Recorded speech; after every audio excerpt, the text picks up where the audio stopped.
56 भोग के बाद भगवान जगन्नाथ को क्यों लगाया जाता है नीम के चूर्ण का भोग? हिंदू धर्म में लोग पूजा पाठ के दौरान विधि विधान से देव को पूजते हैं, फिर यहाँ विशेष विधि से भोग लगाते हैं। ज्यादातर लोग पूजा के बाद देवी देवता को 5 या 7 तरह की चीजों का भोग लगाते हैं, लेकिन भगवान विष्णु, कृष्ण और जगन्नाथ को 56 भोग लगाया जाता है। भगवान जगन्नाथ को रथ यात्रा पर्व के दौरान एक दिन 56 भोग लगाया जाता है।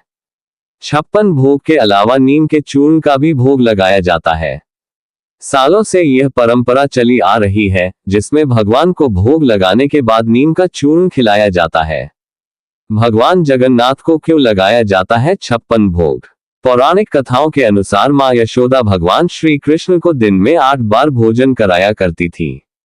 एक बार जब भगवान श्री कृष्ण इंद्रदेव के प्रकोप से पूरे ब्रज की रक्षा करने के लिए गोवर्धन पर्वत को उठाकर ब्रजवासियों की रक्षा की थी। इस दौरान श्री कृष्ण अन्न जल ग्रहण नहीं किए थे। जब 8 दिनों के बाद इंद्रदेव का क्रोध कम हुआ और वर्षा बंद हुई, जिसके बाद श्री कृष्ण पूरे ब्रजवासियों को गोवर्धन पर्वत से निकलकर अपने अपने निवास स्थान जाने को कहा। 7 दिनों तक भगवान श्री कृष्ण ब्रजवासियों और मां यशोदा नंदलाला के लिए 7 दिनों तक भूखे प्यासे रहना पड़ा था। इसके बाद भगवान श्री कृष्ण के प्रति अपना प्रेम भाव दिखाने के लिए मां यशोदा और ब्रजवासी मिलकर 7 दिन और 8 पहर यानी 7 × 8 = 56 प्रकार के व्यंजन बनाकर भोग लगाए थे। तभी से भगवान विष्णु के हर रूप को 56 भोग लगाया जाने लगा। भगवान जगन्नाथ को क्यों लगाया जाता है नीम के चूर्ण का भोग? भगवान जगन्नाथ को 56 भोग लगाने के बाद नीम का चूर्ण लगाने को लेकर बहुत सी पौराणिक कथाएं प्रचलित है, जिसमें से एक कथा के अनुसार पुरी धाम में एक राजा था, जो जगन्नाथ जी को नियमित रूप से 56 भोग लगाया करता था।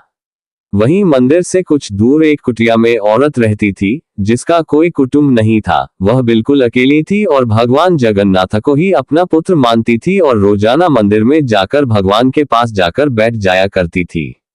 जब जगन्नाथ जी भोग खाते उन्हें वह महिला निहारते रहती थी। एक दिन महिला भगवान को भोग खाते देख ये सोचती है कि इतना सारा भोग खाने के बाद मेरे बेटे जगन्नाथ के पेट में दर्द हो जाता होगा। इसलिए वह तुरंत जगन्नाथ जी को नीम का चूर्ण बनाकर खिलाने आई।